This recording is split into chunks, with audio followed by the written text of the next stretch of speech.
Welcome to today's video. Today we are going to be making a Kiwi cup coaster. I don't have any worsted weight green yarn, so I found these little embroidery yarn spools, I guess. So if you look at an image of a kiwi, the inside is like a whitish, tannish color, kind of yellowish.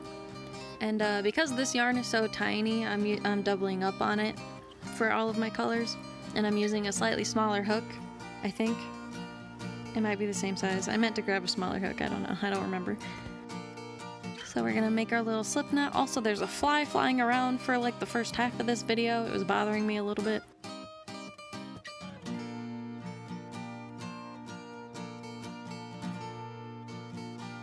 So once you got your knot, your slip knot, make sure it's nice and loose on your hook, but not too loose. And make sure you're facing your hook towards you, towards the pointy part of the teardrop shape of the stitch. And we can chain 4 or 5, probably 4 because of how tiny it is. And then go up under your first stitch and slip stitch them together. Just pull through all of them. Yarn over and chain 1. Make sure your yarn goes around the back, up over your hook, across the front, down, and back under. And we're going to do 8 single stitches from the center of this circle. That fly kept distracting me. I kept stopping and like staring at it, watching it, and like my cat was next to me, but he was sleeping. You should have seen him yesterday. It was absolutely hilarious. He was going crazy over this beetle on the floor. And he ended up smacking it under the rug, and then he kept like pushing the rug up and like sticking his face under there. It was hilarious. I sent my sister a bunch of videos.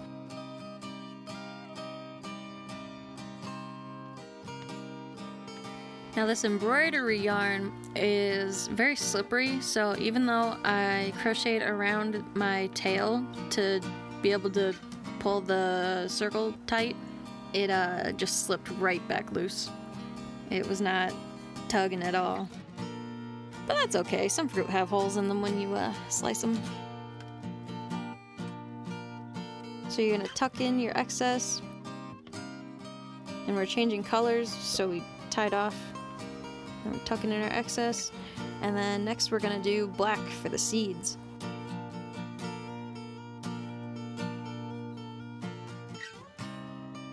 Again, I'm doubling up.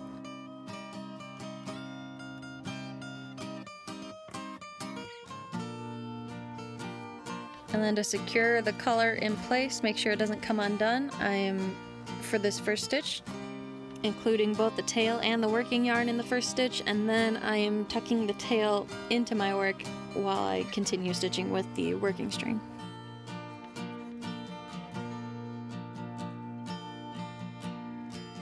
Now this is our first increase row, so we're doing 2 in every single stitch. So if we started with 8, we're going to end up with 16. Next we're doing a layer of light green. So since this is much smaller than the other work that I've been doing, I thought it would be okay to continue doing 2 in each stitch, because I'm going to do double stitches in the next row, so I thought it would even out. It didn't. It wasn't too bad, but it was kind of floppy. Don't do that. Start the fun little pattern that we've been doing, the 1 single stitch and then the 2 single stitches. I ended up, also I wasn't really thinking, so I ended up putting 2 stitches in every single stitch, and I ended up with 32 in this row. 16, 32. Don't do that. You should end up with 24, adding 8 more. Once you've got that as big as you want it, you can do another row if you want. Once you've got it as big as you want it, we're gonna switch to our darker green. So go ahead and tie off and tuck in your tail, and then we're gonna get our dark green. And since this is my big color area, I'm gonna do multiple rows of this color. I wanted to introduce you to the double stitch. So we're gonna go ahead and chain 2, just loop around, yarn over and pull through, and then yarn over and pull through. And then we're gonna go in the same stitch that we just started from, and we're gonna do a double stitch. So yarn over before you stick your hook through, then stick your hook through, yarn over again, pull it through just the bottom, yarn over, pull through 2 loops because now you have 3 on the hook, and then pull yarn over again and pull through the last 2 hoops. Basically every time you pull through or stick your hook in something, go ahead and yarn over. This is a double stitch. You can do a triple stitch by wrapping the yarn around your hook twice before going through the stitch, and then you would repeat the little yarn over, pull through 1 extra time. So once you're done, oh, actually I ran out of this color, and so I am going to show you how to continue by tying on some new string.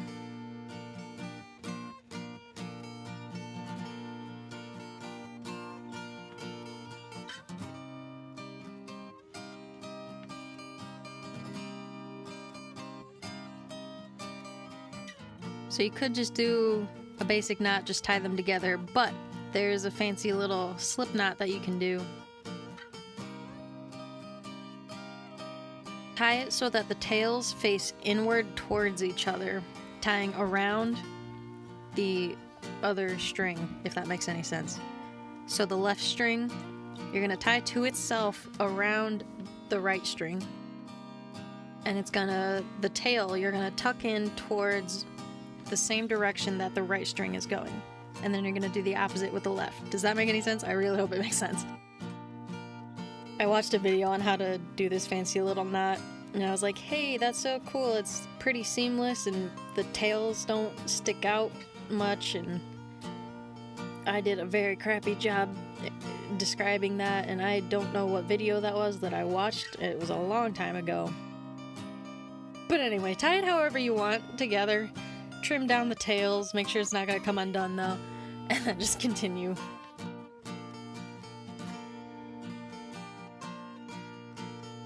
We're at the end. I'm going to tie off on the very first chain stitches that I did for this row. Now I'm deciding on the colors for the skin for the kiwi. I think this dark brown's a little bit of a more accurate color, even though the orangish is more visually appealing because of the higher contrast. In this row, I'm switching back to the single stitch. Again, I'm taking both the tail and the working yarn for my first stitch, and then I'm going to tuck in the tail for the rest of my stitches, and I'm just doing a single stitch, just the 1 loop through.